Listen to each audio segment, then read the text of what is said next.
Wimbledon have reached the last 8 of the Cup thanks to a campaign of drawing away and winning at home. No profit in it, though. The average home gate has been under 6,000. On Wednesday, they saw Huddersfield take the lead. It was a brave header by Andy Booth. That's 15 for the season for the Yorkshireman, whose exploits have provoked interest outside the Ensley League. Wimbledon's equaliser came from a source that Huddersfield must have feared. Efenakoku had scored both the goals in the first meeting. This one was one to remember. Wimbledon still have problems to solve in the Premiership, but in the Cup they're enjoying themselves. Marcus Gale's angled shot was parried by Steve Francis, but just perfectly for John Goodman. 2-1 at half-time. Vinnie Jones had a foot in the third, an old-fashioned up and under, which John Goodman willingly chased and duly collected the reward.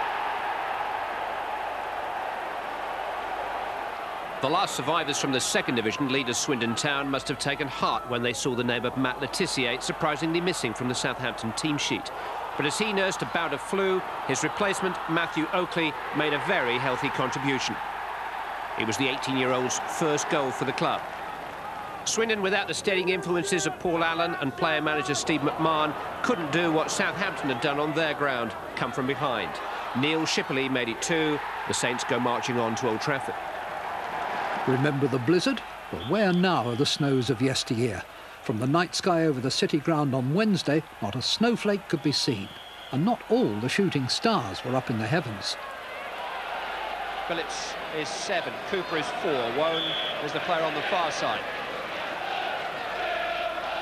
In Wone it is, it's in! What a start from Nottingham Forest! Sheringham. Armstrong, 1-1.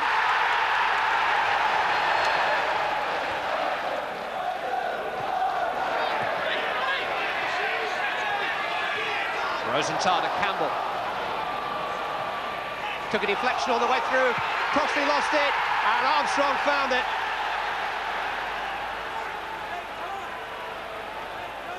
It's Ian Wone. Oh, say it's a blinder.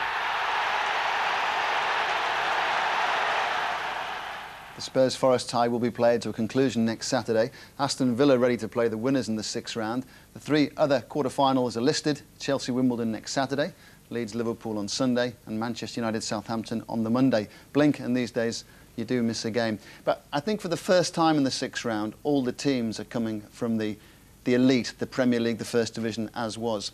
Is that coincidence or significant, do you think? I think it's fairly significant. I think it does show that the gulf is getting bigger between the Premiership and the rest of football. I suppose the rich are getting richer and the poor poorer. And with the market now sort of so exaggerated and people having to pay so much money for top-class players, that could get even bigger. Thanks, Gary. The Cup is looking very exciting. It's certainly a big week for Nottingham Forest. That Cup replay to come. A league game at Sheffield Wednesday today. And on Tuesday, they fly the flag for English football as the only club still involved in European competition. The first leg of their UEFA Cup Quarter Final with Bayern Munich is in Germany. And Gary has been to talk to Forest's inspirational skipper, Stuart Pearce. He's hoping to be fit enough to return to the side. His qualities will be much needed if Forest are to progress.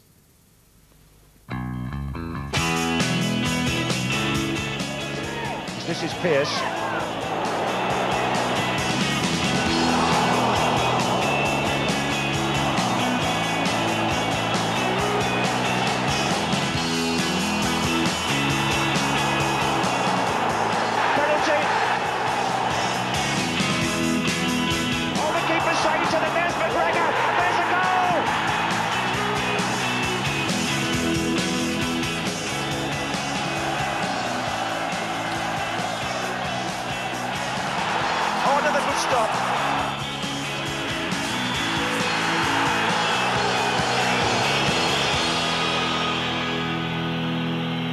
We've got a chance. We're in the quarter-finals of the UEFA Cup, so everyone's got a chance. We've done well to get there, played well, especially in some of the matches away from home. We've done well, defended extremely well as a unit, as an 11.